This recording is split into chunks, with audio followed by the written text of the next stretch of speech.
I used to set yearly writing goals and fail almost every single time until I discovered this planning method. The 12-week year for writers adapts the business concept of 12-week planning specifically for writers.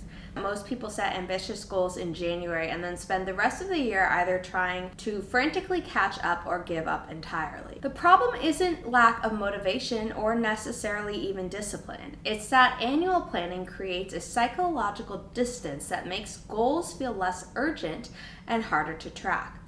By the time you realize you're off course, you've probably already lost months of potential progress. This book shows you how to break free from this cycle by thinking in quarters instead of years and creating execution cycles that maintain urgency while allowing enough time for meaningful creative work. Here are insights from the book that completely changed how I approach planning and goal setting. 12-week cycles create a psychological urgency that annual goals don't. When you have a goal that's supposed to be completed sometime within the next 12 months, there's always tomorrow, next week, and next month. But when you have 12 weeks, suddenly every week matters much more.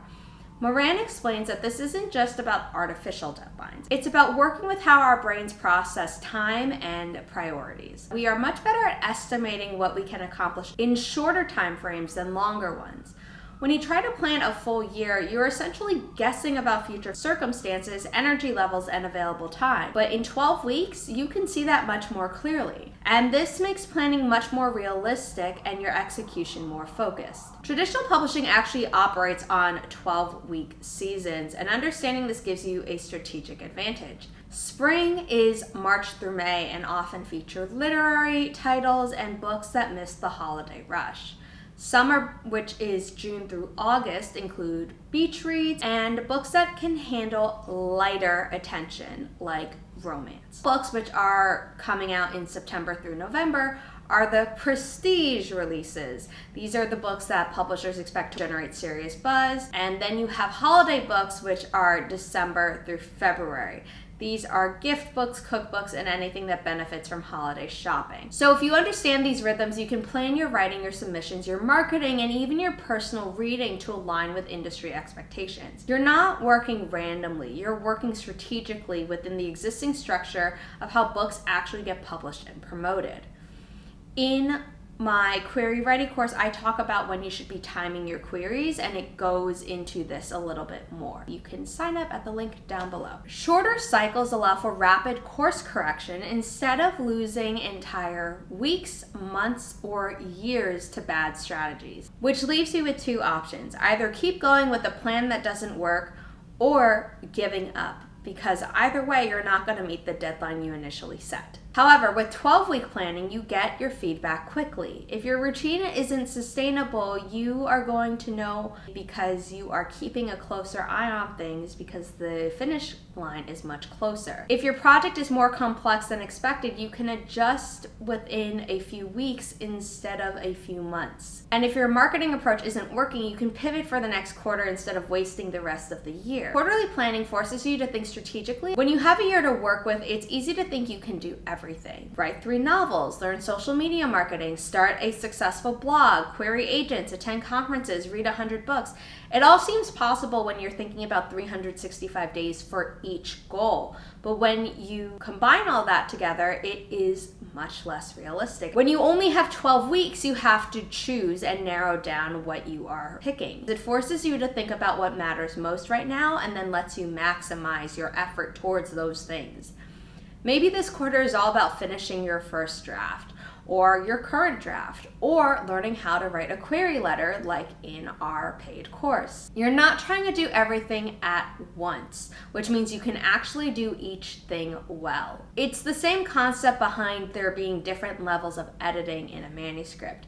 A developmental edit should not be looking at the granular grammatical details of copy editing at the same time because it's not effective. Treat your goals the same way. Having the nebulous goal of write more books this year never really worked for me. But when I had specific quarterly objectives like finish this draft by the end of Q1 or complete revisions by end of Q2, I could see progress instead of wondering if I was on track. And the psychological shift was dramatic. You may have heard of this thing called Parkinson's Law, where a task will take as long as you give it. So instead of having a year to finish a book, these smaller windows of time gave me more focus. And instead of feeling like I had to work forever on something with zero urgency, I had clear, achievable deadlines, and I stopped procrastinating because I couldn't afford to. Now, with Inimitable Books, quarterly planning is even more essential because we are distributed by Simon & Schuster and have to abide by their deadlines. When we're planning our publishing schedule, we think in seasons as well. They are slightly different than the seasons I described earlier. I think about, does this book make sense for fall? Does this book make sense for spring or summer?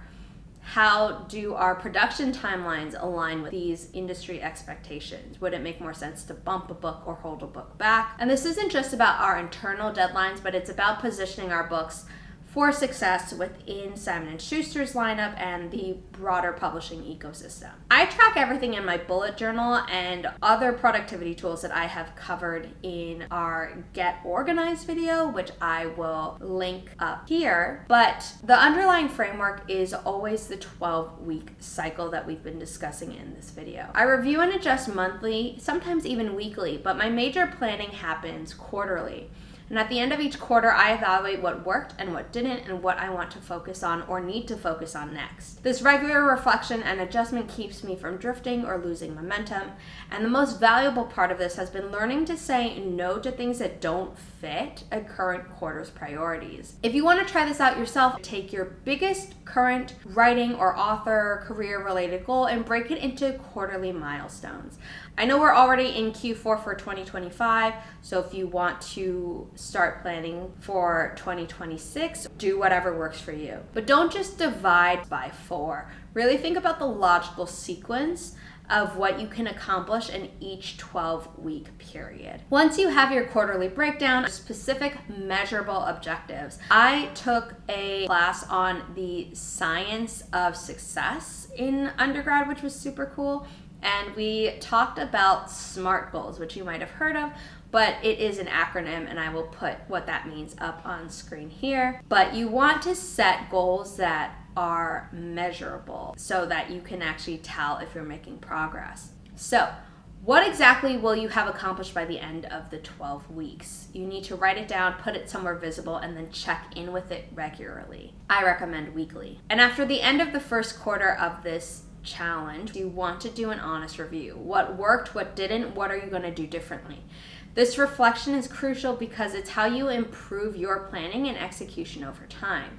Your goal isn't to be perfect right out of the gate, it's progress. 12 weeks from now, you want to be closer to your ultimate goal than you are today. If quarterly planning sounds like a game changer to you, don't forget to subscribe to our YouTube channel so you don't miss any future videos about writing productivity or other writing advice. In the next video, I'm going to be covering advice you need to stop following and why some popular productivity tips are actually making writers and other people feel less productive in the long run. And if you want to see how this planning approach works with habit building strategies, check out the previous video in this series that discusses what makes habits stick.